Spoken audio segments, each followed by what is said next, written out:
বৰ্তমান আছোঁ আমি সীমান্ত টেঙাপানী হাঁহাটি অঞ্চলৰ অতি বহুত দূৰত অঞ্চল মানে আমাৰ ঠাইৰ পৰা আচলতে এইটো বহুত দূৰত অঞ্চল আৰু ইফালে যদি চাই ইফালে অসমৰ এখনেই গাঁও আছে আৰু তাৰপিছত অৰুণাচল বিশেষকৈ ইফালে অৰুণাচল বুলি কৈ দিব পাৰি মানে আৰু এখন হৈছে নদিহিং নদী আৰু এখন গৈ গৈ আগত ব্ৰহ্মপুত্ৰৰ পৰিস্থিতি খুব ধুনীয়া ঠাই আৰু ইফালে দেখিছে আপোনালোকে ইয়াৰ মানে পৰিবহণৰ ব্যৱস্থাটো হ'ল নাও দেখিছে সেইখন নাও চলি আছে খুব ধুনীয়া এটা পৰিৱেশ আৰু ইফালে যদি আমি চাওঁ ইয়াৰ পৰা কেমেৰাত আমি দেখি নাপাম ইফালে আছে কহুৱা ফুলি আছে সুমিত আছে মোৰ লগত কেনেকুৱা সুমিত পৰিৱেশটো কেনেকুৱা ইয়াৰ পৰিৱেশটো খুবেই সুন্দৰ অনন্য ব্যতিক্ৰমী এটা প্ৰাকৃতিক পৰিৱেশ মই ইয়ালৈ সঘনাই আহোঁ বুলি ক'লেও ভুল নহয় কাৰণ আপোনালোকে দেখিছে যে মোৰ কাষেৰে এখন খুব চহকী নদী বৈ গৈছে নদিহিং এইখন নদীত অসমৰ লগতে ভাৰতৰ জাতীয় জলচৰ প্ৰাণী শিশুৰ জলকেলি প্ৰায়ে দেখিবলৈ পোৱা যায় সঘনে দেখিবলৈ পোৱা যায় আৰু যোৱা বছৰ আমি এইখন নদীৰ বালিচৰৰ পৰাই আমি জলচৰ এবিধ সৰীসৃপ অৰ্থাৎ ঘৰিয়াল দেখা পাইছিলোঁ ঘৰিয়াল প্ৰত্যক্ষ কৰিছিলোঁ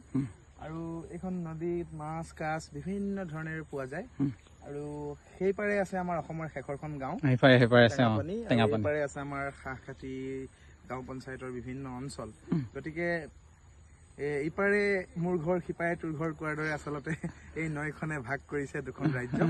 বৰ ভাল লাগে আৰু এখন সম্প্ৰীতি আৰু সমন্বয়ৰ এখন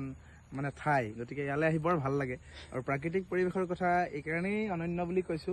ইয়াৰ উদ্ভিদৰাজি ইয়াৰ যিটো বাতাবৰণ ইয়াৰ যিখন নৈ ইয়াত কেৱল এখন নৈ আছে তেনেকুৱা নহয় এই কিছু আগলৈ গ'লে আমি পাম মেজেৰা তাতকৈ অকণমান আগলৈ গ'লে আমি পাম টেঙাপানী নৈ তাতকৈ অকণমান আগলৈ যদি যাওঁ আমি আকৌ আন এখন খুঁটি পাম তিনিখন খুঁটি একেলগে মিল হয় তাত ত্ৰিবেণী সংগমৰ নিচিনা আৰু সেইখিনি ঠাইত সৰ্বাধিক শিশুৰ উপস্থিতি আমি ধৰা পেলাইছো গতিকে বৰ ভাল পৰিৱেশ কৈছে খুব ধুনীয়া এটা পৰিৱেশ আৰু আমি আচলতে ইয়াত এই পৰিৱেশটো চাবলৈ আৰু অকণমান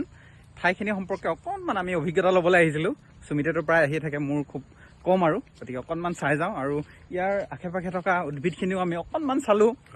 আৰু কিবা কিবি অলপ সংগ্ৰহো কৰিলোঁ তাৰপিছত সুমিত কহুৱা ফুলিছে অলপ আগতীয়াকে ফুলিছে নহয় জানো এইবাৰ কহুৱা অকণমান আগতীয়াকে ফুলিছে আচলতে কহুৱা নৈপৰীয়া দ চানিকীয়া ঠাই যিবোৰ বিশেষকৈ বালিচৰত কহুৱা খুব ধুনীয়াকে ফুলে কহুৱাৰ বিষয়ে যদি ক'বলৈ যাওঁ কহুৱা এবিধ ঘাঁহজাতীয় উদ্ভিদ ই উদ্ভিদ বিজ্ঞানৰ পয়েচি গোত্ৰৰ অন্তৰ্ভুক্ত আপুনি জানি আচৰিত হ'ব এই কহুৱা কুঁহিয়াৰৰ ককাই ভাইকৰ দৰে হয় নেকি এতিয়া ইয়াক ৱাইল্ড চুগাৰ কেন বুলি কয় ইংৰাজীত আৰু ইয়াৰ বৈজ্ঞানিক নামটো হৈছে চেখাৰাম স্পণ্টেনিয়াম গতিকে আপোনালোকে